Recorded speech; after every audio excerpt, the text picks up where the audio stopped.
चंदन नगर के चांदनी चल चांद के पार गे, प्यासल मन के प्यास बुझेवे जी भर करवे प्यार गे। चंदन नगर के चांदनी चुप चुप चुप चुप हेरो छोरा बाजे छकिया बेकार रे, तोरा सन मुझौसा छोरा सो के करते प्यार रे। चंदन नगर के चांदनी चल चांद के पार गे, प्यासल मन के प्यास बुझेवे जी भर करवे प्यार गे। चंदन नगर के चांदनी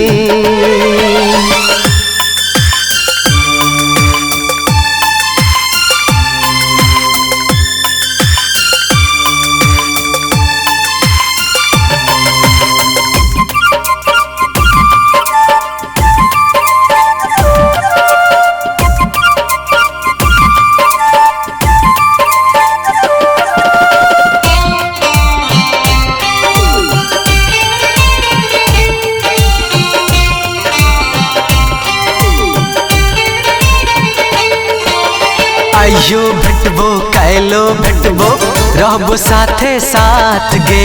बाली देबो पायल देबो कंगना देबो हाथ गे।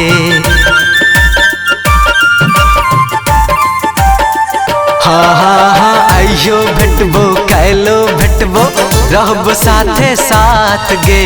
बाली देबो पायल देबो कंगना देबो हाथ गे।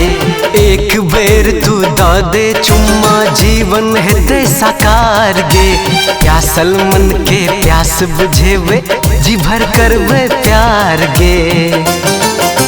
नहीं लेबो बाली नहीं लेबो पायल नहीं लेबो कंगना हाथ रे, बेसी बक बक कर मैं छोरा मरबो लाते लात रे। चंदन नगर के चांदनी चल चांद के पार गे, प्यासल मन के प्यास बुझेवे जी भर करवे प्यार गे। चंदन नगर के चांदनी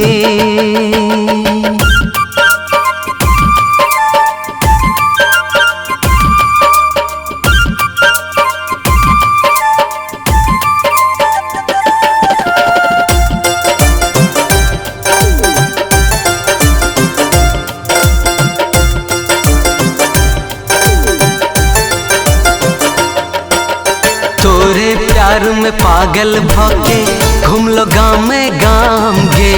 लोग कहे ये पागल दीवाना भौ गेलो बदनाम गे।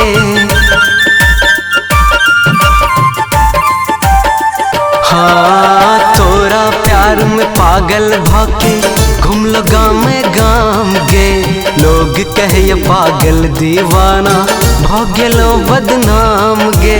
आहक प्रीत हमर दिल जितलक मान लो हम बातियो, हाथ से हाथ मिला कर चलब चलब चांद के पारिया। जीवन भर हम साथ निभेबो बढ़ते प्रीत अपार गे। प्यासल मन के प्यास बुझेवे जी भर करवे प्यार गे। चंदन नगर के चांदनी चल चांद के पार गे, प्यासल मन के प्यास बुझेवे जी भर करवे प्यार गे। चंदन नगर के चांदनी।